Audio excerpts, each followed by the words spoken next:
नमस्कार दोस्तों, स्वागत है आप सभी का आपके अपने YouTube channel physics bye Arun sir में। अपने इससे पहले वाली वीडियो में अपने जो क्लास थी अपने उसमें आवेशों के बारे में पढ़ा था, आवेशन की विधियों के बारे में देखा था और एक अपने स्वर्ण पत्र विद्युतदर्शी का प्रयोग भी अपने समझ लिया था। आवेशन की वीडियो में अपने दो के बारे में चर्चा की थी। उसमें पहली वीडियो तो अपने पास में थी संपर्क द्वारा आवेशन, ठीक है। और आज अपने इसमें चर्चा करेंगे प्रेरण द्वारा आवेशन। एक तो घर्षण द्वारा आवेशन था और एक अपने संपर्क द्वारा आवेशन था। और आज जो अपने चर्चा करेंगे वो है प्रेरण द्वारा आवेशन क्या होता है। इसके लिए अपने क्या करेंगे, प्रेरण द्वारा आवेशन की सबसे पहले तो डेफिनेशन बताएंगे कि परिभाषा क्या होती है, ठीक है।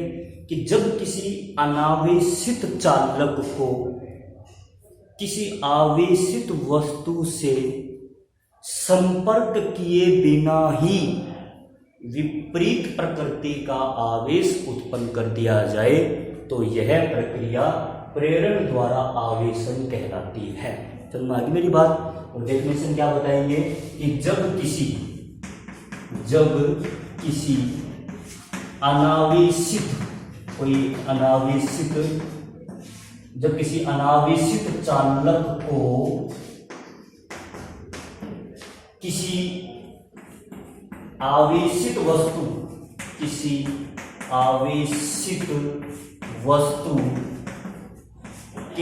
संपर्क किए बिना ही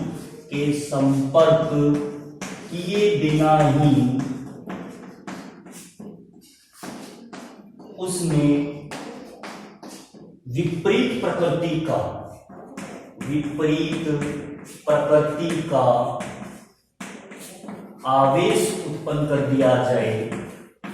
आवेश उत्पन्न कर दिया जाए प्रेरण द्वारा आवेशन कहलाता है। प्रेरण द्वारा आवेशन कहलाता है। प्रेरण द्वारा आवेशन कहलाता है, ठीक है। ये अपनी डेफिनेशन है प्रेरण द्वारा आवेशन की कि जब किसी अनावेशित चालक को किसी आवेशित वस्तु के संपर्क किए बिना ही उसमें विपरीत प्रकृति का आवेश उत्पन्न कर दिया जाए, क्या कहलाएगा, प्रेरण द्वारा आवेशन। इसको अपने उदाहरण से समझेंगे कि जब किसी एक अनावेशित चालक को अपने पूरा धनावेशित वस्तु कैसे बनाएंगे, अगर उसके पास में विपरीत प्रकृति का आवेश उत्पन्न करेंगे उसमें अपने, ठीक है, वो अपने देखेंगे इसमें, ठीक है। तो उदाहरण आप समझते इसका देखते हैं। चलो सर्वप्रथम केस फर्स्ट में अपन ये देखेंगे कि सर्वप्रथम हम एक अनावेशित चालक को किसी कुचालक स्टैंड पर रखते हैं। ये कोई कुचालक स्टैंड है आपके पास में, कुचालक स्टैंड, ठीक है। ये कोई अनावेशित चालक है, अनावेशित चालक। हमारी मेरी बात ये। अब आप कहोगे कि सर इसको कुचालक स्टैंड पर क्यों रखेंगे, ताकि कोई भी इसमें जो आवेश होगा वो, अगर ये चालक वस्तु होगी तो वो जो आवेश का स्थानांतरण हो जाएगा, ठीक है। आवेश का स्थानांतरण हो जाएगा तो फिर वो आवेशित कहाँ होगी, ठीक है। तो इस प्रकार से मैंने क्या लिया, इसमें कुचालक स्टैंड लिया। तो केस फर्स्ट में अपने क्या लिखेंगे, सर्वप्रथम एक अनावेशित चालक को किसी कुचालक स्टैंड पर रखा जाता है, ठीक है। केस सेकेंड, दूसरा केस सेकंड में क्या करेंगे अपने, केस सेकंड में कोई एक ऋणावेशित छड़, ठीक है, ऋणावेशित छड़ है, नेगेटिव छड़ है अपने पास, आवेशित है ये, ठीक है। इस ऋणावेशित छड़ को इस जो चालक है इसके पास में लाएंगे, ठीक है। चालक के जैसे ही पास में लाएंगे तो अपने को पता है कि चालक में इलेक्ट्रॉन्स होते हैं, मुक्त इलेक्ट्रॉन्स, और वो क्या करेंगे, ये ऋणावेशी छड़ जैसे लाएंगे तो वो जो इलेक्ट्रॉन है वो इस छड़ से क्या होंगे, प्रतिकर्षित होंगे, तो वो अपना स्थान छोड़ देंगे, यहाँ पर एकत्रित हो जाएंगे अपने पास में, ठीक है। यहाँ पर क्या हो जाएंगे, ये एकत्रित हो जाएंगे, और ऋणावेश जब चले जाते हैं तो उसके स्थान पर क्या आ जाते हैं, धनावेश आ जाते हैं। ये पार्ट ए मान लेंगे और ये कौन सा मान लेंगे, अपने बी मान लेंगे। मेरी बात समझ में आ रही है मैं क्या कह रहा हूँ।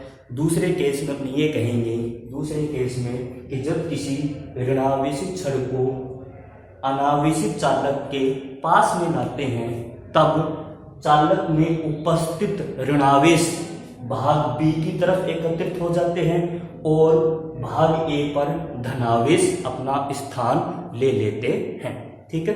चलो नेक्स्ट इसका है पार्ट, केस सेकंड हो गया, केस थर्ड देखते हैं अपने।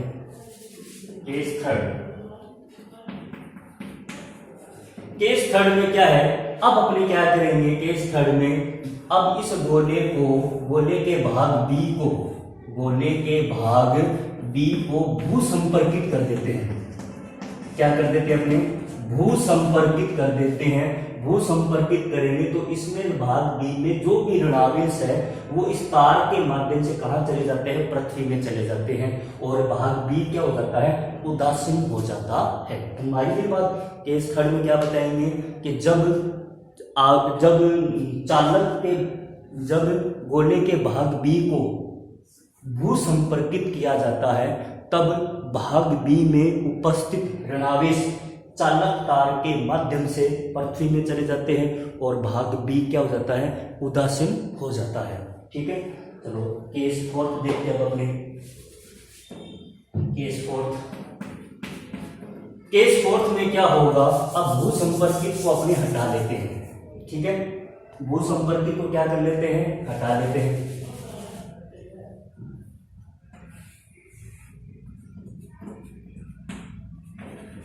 भू संपर्कित को हटाएंगे तो भाग बी उदासीन ही बना रहता है, ठीक है। भाग बी क्या बना रहेगा, उदासीन ही बना रहेगा। चलो केस फिफ्थ में क्या बताएंगे। केस फिफ्थ में क्या होता है, जब छड़ को यहां से हटा लेंगे तो इस गोले के पूरे भाग पर क्या हो जाता है, धनावेश अपना स्थान ले लेता है। तो फिफ्थ पार्ट में अपने को क्या बताना है, जब ऋणावेशित छड़ को हटा लेते हैं तब गोले के संपूर्ण भाग में धनावेश एक समान रूप से क्या हो जाते हैं, वितरित हो जाते हैं। समझ में आई मेरी बात। ये देखो विपरीत प्रकृति का आवेश आ गया, नहीं आ गया, हो गया जादू। ये जादू है बस इसमें। क्या आप तुमने क्या किया, ऋणावेशित छड़ लेकर आए थे और गोले को क्या कर दिया, धनावेशित कर दिया। यही अपने प्रेरण द्वारा आवेशन का है। प्रेरण द्वारा आवेशन की क्या परिभाषा थी कि जब किसी अनावेशित चालक को किसी आवेशित वस्तु के संपर्क किए बिना ही, संपर्क मैंने नहीं करवाया, संपर्क किए बिना ही उसमें विपरीत प्रकृति का आवेश जब आ जाता है तब उसको अपने क्या बोलते हैं, प्रेरण द्वारा आवेशन कहते हैं। समझ में आ गई मेरी बात। अब ये वो जरूरी है, अब आप इसको ऋणावेशित भी कर सकते हैं, गोले को क्या कर सकते हैं अपने, ऋणावेशित भी कर सकते हैं, परंतु छड़ कौन सी लानी पड़ेगी आपको, धनावेशित छड़ लेकर आनी पड़ेगी। बिल्कुल यही विधि है आपके पास में, कोई चेंज नहीं होगा। समझ में आ गई मेरी बात। ये अपने आज का जो टॉपिक है वो प्रेरण द्वारा आवेशन है। चलो आगे देखते हैं अपने नेक्स्ट टॉपिक अपने स्टार्ट करते हैं। अभी नेक्स्ट टॉपिक है अपना आवेश क्या होता है, चार्ज, ठीक है। मैंने कल इसकी परिभाषा बता दी थी आपको आवेश की, कि जब किन्हीं दो वस्तुओं को परस्पर रगड़ा जाता है तब उनमें एक विशेष प्रकार का गुण उत्पन्न होता है जिसे आवेश कहते हैं। समझ में मेरी बात। ये इसकी परिभाषा थी। आवेश का मात्रक क्या होता है, आवेश का मात्रक होता है भाई कूलाम। क्या होता है, आवेश का मात्रक क्या होगा, कूलाम। परिभाषा मैंने आपको कल बताई थी, कल वाली वीडियो में क्या थी, जब किन्हीं दो वस्तुओं को परस्पर रगड़ा जाता है तब उनमें एक विशेष प्रकार का गुण उत्पन्न होता है जिसे अपने क्या कहते हैं, आवेश कहते हैं। आवेश का मात्रक क्या होता है अपने पास में, कूलाम होता है, ठीक है। कुछ एक महत्वपूर्ण इसमें बातें हैं। याद रखनी है अपने को। जैसे 1 माइक्रो कूलम किसके बराबर में होता है, 10⁻⁶ कूलम के। ये चीज़ें बहुत आपको याद रखनी पड़ेगी, क्योंकि ये बहुत काम में आती है, न्यूमेरिकल्स में काम में आती हैं। जब आपको ये पता नहीं होता कि 1 माइक्रो में कूलम कितने होते हैं, तब आप न्यूमेरिकल सोल्व नहीं कर पाएंगे। ठीक है, 1 माइक्रो कूलम में 10⁻⁶ कूलम। फिर 1 नैनो कूलम में होता है 10⁻⁹ कूलम। ठीक है, 1 पिको कूलम में कितना होता है, 10⁻⁻12 कूलम। ठीक है, 1 मिली कूलम में कितना होता है, 10⁻³ कूलम। 1 फर्मी कूलम क्या होता है, 1 फर्मी कूलम, इसका मतलब होता है 10⁻⁻15 कूलम। ये कुछ एक बातें हैं आपके पास, आपको ध्यान में रखनी है। ठीक है, फिर आवेश का, ये तो एमकेएस पद्धति में मात्रक होता है, एसआई पद्धति में किसमें मात्रक होता है, ये एसआई पद्धति, अंतरराष्ट्रीय मात्रक जिसको पद्धति बोलते हैं ना, उसमें ये मात्रक होता है आवेश का।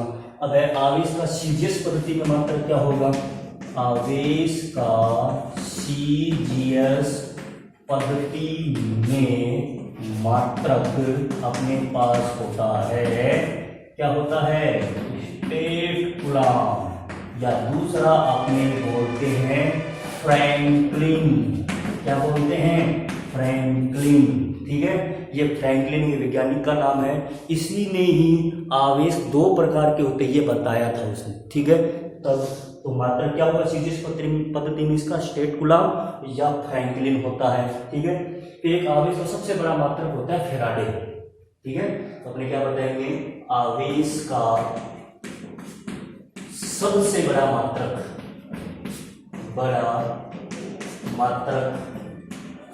अपने पास में होता है फैराडे। ठीक है, तो 1 फैराडे इक्वल टू होता है 96,500 कूलम के इक्वल होगा। ठीक है, तो 1 फैराडे बराबर में कितना होता है, 96,500 कूलम आवेश के इक्वल होता है। रह जाएगी बात ये याद। ठीक है, तो ये कुछ एक बातें अपने पास में है आवेश के बारे में। अब अपने इसमें देखते हैं आवेश के गुणधर्म। ठीक है, आवेश के गुणधर्म क्या होते हैं, आवेश के गुणधर्म, आवेश के गुणधर्म, आवेश के गुणधर्म। तो आवेश के गुणधर्म क्या होते हैं, नंबर 1 आवेश की योज्यता का नियम। नंबर 1 पर कौन सा होता है, आवेश की योज्यता नियम, योज्यता नियम। तो आवेश की योज्यता नियम क्या होता है कि किसी निकाय में उपस्थित सभी आवेशों का बीजगणितीय योग कुल आवेश के इक्वल होगा। ठीक है, क्या बताएंगे कि आवेश की योज्यता नियम में क्या होता है कि इस नियम के अनुसार किसी निकाय में उपस्थित सभी आवेशों का बीजगणितीय योग कुल आवेश के बराबर होता है। यही आवेश की योज्यता का नियम है। ठीक है, दूसरा नियम होता है अपने पास आवेश संरक्षण नियम। क्या होता है, आवेश संरक्षण नियम। तो आवेश संरक्षण नियम में क्या होता है, तो इसमें क्या बताएंगे कि इस नियम के अनुसार आवेश न तो उत्पन्न किया जाता है न ही नष्ट किया जा सकता है, बल्कि एक स्थान से दूसरे स्थान पर स्थानांतरित ही किया जाता है। यही आवेश संरक्षण का नियम होता है। तो ये अपने पास में है दूसरा नियम। फिर तीसरा होता है अपने पास आवेश के क्वांटीकरण का नियम। क्वांटीकरण का नियम, आवेश के क्वांटीकरण का नियम। तो आवेश के क्वांटीकरण का नियम में यह है कि इस नियम के अनुसार किसी वस्तु का जो आवेश है वो उस वस्तु में उपस्थित इलेक्ट्रॉन के पूर्ण गुणज के तुल्य होता है। अर्थात अपने क्या बताएंगे, Q इक्वल टू कितना होता है, प्लस माइनस NE। यही आवेश के क्वांटीकरण का नियम होता है। क्या बताएंगे कि इस नियम के अनुसार किसी वस्तु में उपस्थित कुल आवेश, उस कुल आवेश का जो मान होता है वो इलेक्ट्रॉन के आवेश का पूर्ण गुणज होता है। यही आवेश के क्वांटीकरण का नियम है। तो इसका मान कितना Q प्लस माइनस टेन ई होता है, यानी इलेक्ट्रॉन के आवेश का पूर्ण गुणज होता है। जहाँ पर अपने पता है कि इलेक्ट्रॉन का जो आवेश होता है वो 1.6 × 10⁻⁻19 कूलम। इस आवेश को किसके माध्यम से प्राप्त किया गया था? पहले जब 2003-4 में एक मिलिकन तेल बिंदु प्रयोग चलता था, उसमें इस आवेश की गणना की गई थी। किसके, कहाँ से की गई थी? मिलिकन तेल बिंदु प्रयोग, जो आपने अब लिखे बिंदु प्रयोग से इस आवेश को प्राप्ति हुई थी। ठीक है, तो ये आपके सामने आज अपने कई बातें इसमें देखी हैं। एक तो प्रेरण द्वारा आवेशन, फिर अपने आवेश के बारे में देखा, फिर आवेश के गुण धर्मों के बारे में देखा, सभी सारी प्रकार की बातें अपनी इसमें देखी हैं। तो जिसने अभी भी चैनल को सब्सक्राइब नहीं किया है तो ज़्यादा से ज़्यादा चैनल को सब्सक्राइब कीजिए और इस चैनल को शेयर भी कीजिए, और इसमें हर प्रकार की आपकी जो समस्याएं हैं उनका समाधान आपके पास ज़रूर पहुंचेगा। अभी अपने ये पहला ही चैप्टर है, दूसरा पार्ट है इसका, पार्ट 1 चाहिए अपने पास, सेकंड है। और जितने भी मैंने इसमें चैप्टर बनाए हैं, 6 चैप्टर मैंने कंप्लीट कर लिए अपने। इन 6 चैप्टरों का सभी का जो लिंक है, प्ले लिस्ट का जो लिंक है, वो आज के वीडियो के डिस्क्रिप्शन बॉक्स में आपको मिलेगा। धन्यवाद।